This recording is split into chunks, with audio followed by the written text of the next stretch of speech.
This man I'd barely seen on TV was my last hope. I didn't know what connection there could be between the Mayans and what had happened to me, but at that point, I was ready to accept any explanation that could make sense out of the nightmare that my life had become. Hello, I'm a journalist, and I have an appointment with Professor Kuriakin. The professor's waiting for you.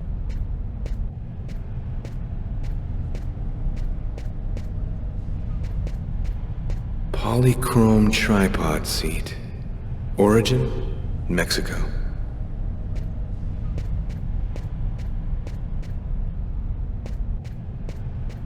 Circular altar that was probably used in sacrifices. Early post-classical period.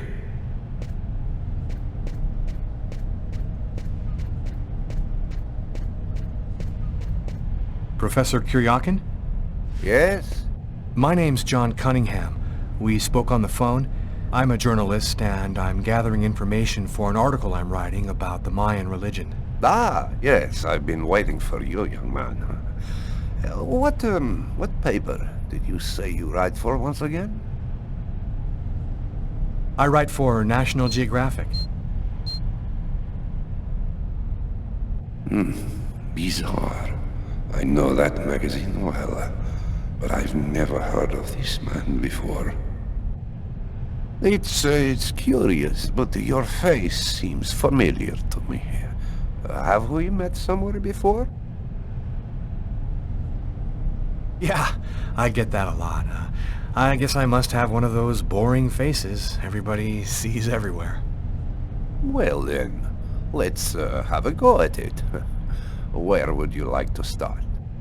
Can you tell me anything about Cuecnitlan? Of course. Come, I'll introduce you.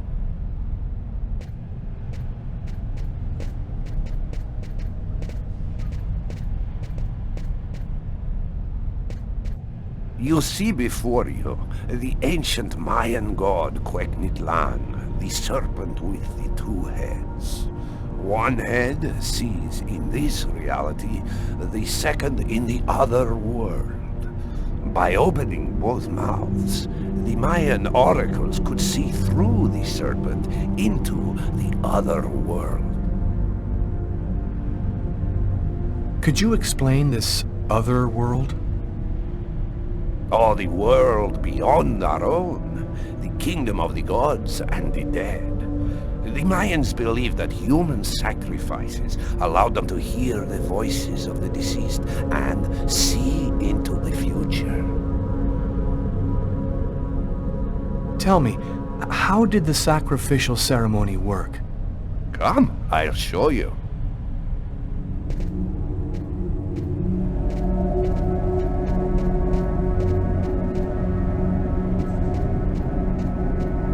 This painting, dating from the 1st century BC, shows a sacrificial ceremony.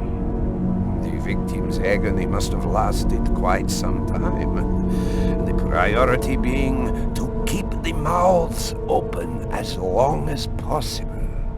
The victim was stabbed 3 times, each wound cutting a pulmonary artery leading to the heart. The Oracle is not the one stabbing the victim? Oh, the Oracle must never soil himself with the blood of another. That is why he chooses a sort of proxy, another person in the crowd, totally at random. This person becomes the executor. The Oracle takes complete control of the executor, manipulating him from a distance. What happened to the executor after the sacrifice? He went mad and committed suicide after accomplishing his part of the ritual. A Mayan sacrifice. That's what it was. You aren't a journalist, are you? Who are you? My name is Lucas Kane. The police are looking for me about a murder that I did not commit, but I was the executor. You're a murderer? I'm innocent. I stabbed someone I'd never seen before 3 times, cutting his arteries, just like you described. Do you mean to say that there is a Mayan oracle still living today? But that's completely impossible. I'm telling you the truth, Professor. Sometimes I even see through the eyes of the oracle. What do you see? A young girl. She's very still, like she's waiting. A young girl? Oh, my God. The Codex was right. The Codex? What are you talking about, Professor? You can't stay here. Your picture is in the paper that the security guard is reading. He's sure to recognize you. Come, let's leave here, and I'll tell you all about it.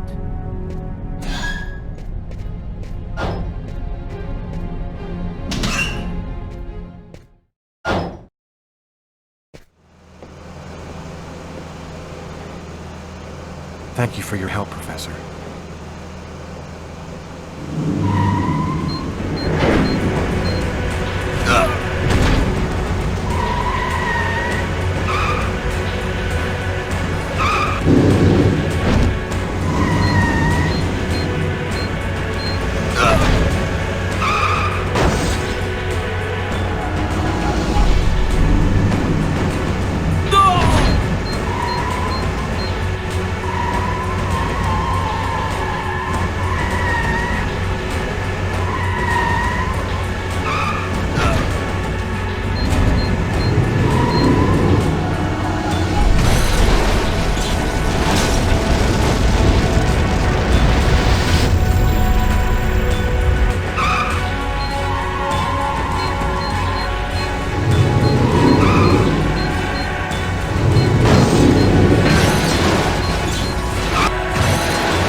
Professor! The Codex speaks of the coming of a child, a prophet, the answer to all of life's questions. The oracle kills to find the child.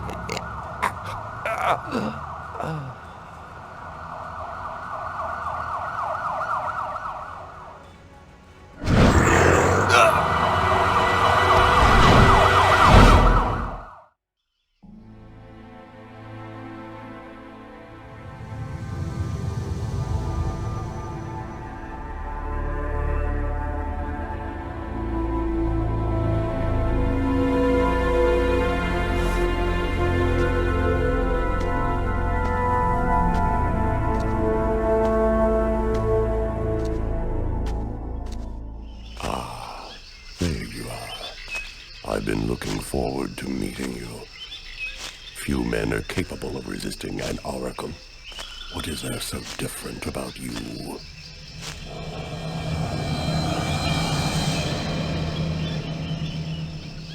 The chroma.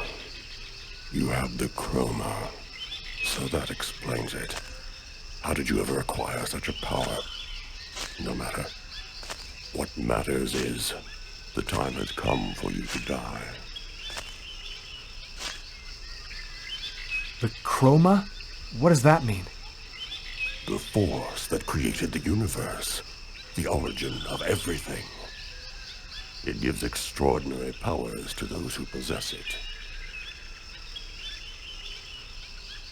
This is some kind of dream, isn't it? You're not really there in front of me, are you? Reality is a notion that doesn't have any meaning where I come from. We are not really here, and yet you will die here. Believe me, this world is just as real as your own. Enough talk. Other matters await my attention. We will see each other again, in the other world. Gibin tina quentane.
Agatha! But how... Listen closely, Lucas. Those who employ the Oracle are searching for a little girl, a perfectly pure soul that's never been incarnated. Her coming was foretold by the most ancient prophecy in human history. She's the one you see in your dreams. You must find her before the Oracle does and put her someplace safe. Hurry, there isn't much time and they are already back on your trail.